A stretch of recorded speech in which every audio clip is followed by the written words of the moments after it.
പിന്നീട് പറഞ്ഞത് യാത്രക്കാരനാണ്.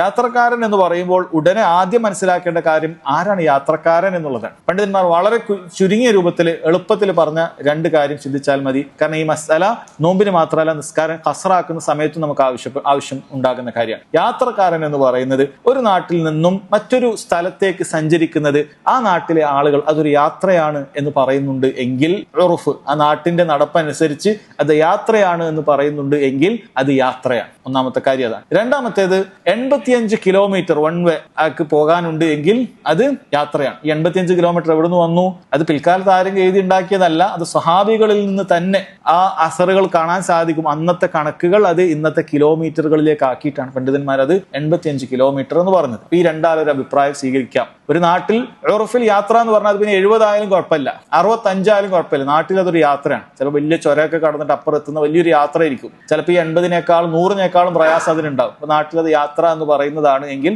അത് യാത്ര തന്നെയാണ്. എന്നാൽ സുലൈമാൻ റുഹൈലി ഹഫിളുല്ലാ അദ്ദേഹം പറയുന്നു 85 ആയ പിന്നെ നാട്ടുകാരോടൊന്നും ചോദിക്കണ്ട, 85 ആയ പിന്നെ യാത്ര തന്നെ. 85 കിലോമീറ്റർ കഴിഞ്ഞ് അങ്ങോട്ട് പോയാൽ അത് യാത്ര തന്നെയാണ് എന്നാണ് പറയുന്നത്. ഇനി ഇവിടെ ആളുകൾക്ക് പലപ്പോഴും തെറ്റിദ്ധരിക്കാറുള്ള ഒരു കാര്യം, ഈ 85 കിലോമീറ്റർ കടന്നാലേ യാത്രയുടെ അളവുകൾ കിട്ടുമെന്നല്ല. അഥവാ കസറാക്കണമെങ്കിൽ 85 കിലോമീറ്റർ കഴിഞ്ഞ് കോഴിക്കോട് എത്തണ്ട. ഒരാൾ ഇവിടുന്ന് എറണാകുളത്തേക്ക് പുറപ്പെടുകയാണ്, തലശ്ശേരി എത്തിയപ്പോൾ അസർ വാങ്ങി കൊടുത്തു, അയാൾക്ക് അസർ 2 റക്അത്ത് നിസ്കരിച്ചാൽ മതി. മനസ്സിലായില്ലേ? അല്ലെങ്കിൽ ളുഹറിന് മുമ്പേ പുറപ്പെട്ട ഒരാളാണ്, എറണാകുളത്തേക്കാണ്, അല്ലെങ്കിൽ 100 കിലോമീറ്റർ അപ്പുറത്തുള്ള അല്ലെങ്കിൽ 85-ന്റെ അപ്പുറത്തുള്ള എവിടേക്കെങ്കിലും ഒരാൾ തലശ്ശേരി എത്തുമ്പോഴേക്കും ളുഹർ കൊടുത്തു, അയാൾക്ക് 2 റക്അത്ത് നിസ്കരിച്ചാൽ മതി. അത് ഒറ്റക്ക് നിസ്കരിക്കുമ്പോൾ പറഞ്ഞു, ജമാഅത്തായി നിസ്കരിക്കുമ്പോൾ പൂർത്തിയാക്കി തന്നെ നിസ്കരിക്കണം. ആ വിഷയത്തിലേക്ക് ഇപ്പൊ പോകുന്നില്ല. അതേപോലെ തന്നെ നോമ്പുകാരനും അങ്ങനെ തന്നെയാണ്. അയാൾക്ക് നോമ്പ് ഒഴിവാക്കണമെങ്കിൽ എന്ത് ചെയ്യാം? 85 കിലോമീറ്റർ അയാൾ യാത്ര ചെയ്യാനുണ്ട്. അയാൾക്ക് അയാളുടെ മഹല്ല് വിട്ടാൽ തന്നെ അയാൾക്ക് നോമ്പ് ഒഴിവാക്കാവുന്നതാണ്. നോമ്പ് ഒഴിവാക്കാവുന്ന, അല്ലാതെ കോഴിക്കോട് എത്തിയിട്ട് മാത്രമേ നോമ്പ് തുറക്കാൻ പാടുള്ളൂ എന്നല്ല അതിന്റെ അർത്ഥം. ഇതാണ് സഹോദരങ്ങളെ യാത്രയുമായി ബന്ധപ്പെട്ട് പറയാനുള്ളത്. ഇനി അതിന്റെ അഫ്ളലും മറ്റുമൊക്കെ പറയുകയാണ് എങ്കിൽ പണ്ഡിതന്മാർ പറഞ്ഞു, യാത്ര അത് വളരെയധികം മശക്കത്തുള്ള പ്രയാസമുള്ള യാത്രയാണ് എന്ന് വിചാരിക്കുക. വളരെ ബുദ്ധിമുട്ടും ദാഹിച്ചു വലഞ്ഞെത്തുന്ന ബുദ്ധിമുട്ടുള്ള യാത്രയാണ് എങ്കിൽ അവൻ ഏറ്റവും അഫ്ളലായിട്ടുള്ളത് നോമ്പ് ഒഴിവാക്കുക എന്നുള്ളതാണ്. കാരണം നബി സല്ലല്ലാഹു അലൈഹി വസല്ലം ഒരിക്കൽ സഹാബികളോട് പറഞ്ഞിട്ടുണ്ട്, അവരിൽ ചിലർ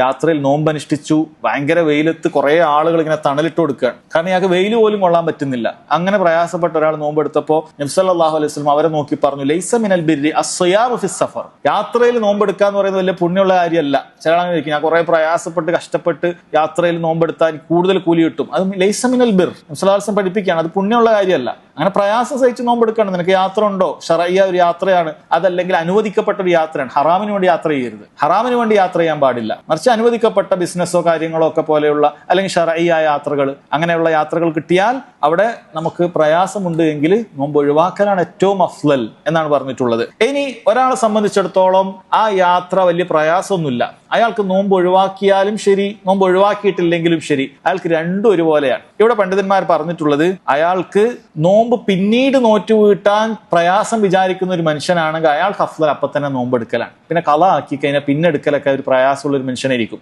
ചില ആളുകൾ റമദാൻ കഴിഞ്ഞാൽ പിന്നെ അങ്ങനെ ഒരു എളുപ്പമാവുകയില്ല സുന്നത്ത് നോമ്പെടുക്കാൻ വേണ്ടി. അപ്പൊ അങ്ങനെയുള്ള മനുഷ്യന്മാരാണെങ്കിൽ ഏറ്റവും നല്ലത് ആ സമയത്ത് തന്നെ നോമ്പെടുത്ത് പോരലാണ്. എന്നാൽ അയാൾക്ക് പിന്നീട് എടുക്കുന്നത് കൊണ്ട് കുഴപ്പമൊന്നുമില്ല, സുന്നത്ത് നോമ്പൊക്കെ എടുത്ത് ശീലമുള്ള മനുഷ്യനാണ്, അങ്ങനെയുള്ള ആളുകളാണ് എങ്കിൽ അവർക്ക് പിന്നീട് മാറ്റിവെക്കുന്നതാണ് കൂടുതൽ നല്ലത്. അങ്ങനെയും അഭിപ്രായം പറഞ്ഞിട്ടുണ്ട്. വേറെ ചില പണ്ഡിതന്മാർ പറഞ്ഞു, ആ മാസത്തിന്റെ ഫضل കിട്ടാൻ അയാൾക്ക് രണ്ടും ഒരേപോലെയാണെങ്കിൽ ആ മാസത്തിൽ തന്നെ നോമ്പെടുക്കലാണ് നല്ലത്. ഈ അഭിപ്രായങ്ങളൊക്കെ കാണുന്നുണ്ട്. ഷെയ്ഖ് സുലൈമാൻ റുഹൈലി ഹഫിളഹുല്ലാ നബി സല്ലല്ലാഹു അലൈഹി വസല്ലമയുടെ യാത്രയുടെ നോമ്പൊക്കെ പഠിച്ചതിന് ശേഷം അദ്ദേഹം പറയുന്നത്, നബി സല്ലല്ലാഹു അലൈഹി വസല്ലം യാത്രയിൽ നോമ്പ് എടുത്തതായിട്ടും യാത്രയിൽ നോമ്പ് ഒഴിവാക്കിയതായിട്ടും കാണുന്നുണ്ട്. അതുകൊണ്ട് ഒരു കാര്യമായ ഒരു പ്രയാസം ഒരാൾക്കില്ലെങ്കിൽ, കാര്യമായ പ്രയാസത്തിന്റെ കാര്യം നമ്മൾ ആദ്യം പറഞ്ഞു കഴിഞ്ഞു, നോമ്പ് ഒഴിവാക്കലാണ് അഫ്ളൽ. പക്ഷെ കാര്യമായ പ്രയാസമില്ലാത്ത അവസ്ഥയാണ് എങ്കിൽ ഒരാൾക്ക് എന്ത് ചെയ്യാം? ഒരാൾക്ക് നോമ്പ് എടുക്കുകയോ നോമ്പ് എടുക്കാതിരിക്കുകയോ ചെയ്യാം. ഇടക്ക് നോമ്പ് എടുക്കുകയും ഇടക്ക് നോമ്പ് ഒഴിവാക്കുകയും ചെയ്യാൻ നല്ലത്. അപ്പൊ നബി സല്ലല്ലാഹു അലൈഹി വസല്ലം പ്രവൃത്തി രണ്ടും ആൾക്ക് കിട്ടും. ഉദാഹരണത്തിന് 4 ദിവസത്തെ യാത്ര ഒരാൾക്ക് ഉണ്ട്, വേണമെങ്കിൽ ഒരാൾക്ക് 2-3 ദിവസം നോമ്പ് എടുക്കാം, ഒരു ദിവസം നോമ്പ് ഒഴിവാക്കാം, അല്ലെങ്കിൽ 2 ദിവസം നോമ്പ് എടുക്കാൻ 2 ദിവസം നോമ്പ് ഒഴിവാക്കാം. കാരണം അയാൾക്ക് എല്ലാം ഒരേപോലെയാണ്, അത് രണ്ടും കിട്ടും. യാത്രയിൽ നോമ്പ് ഒഴിവാക്കുക എന്ന് പറയുന്നതും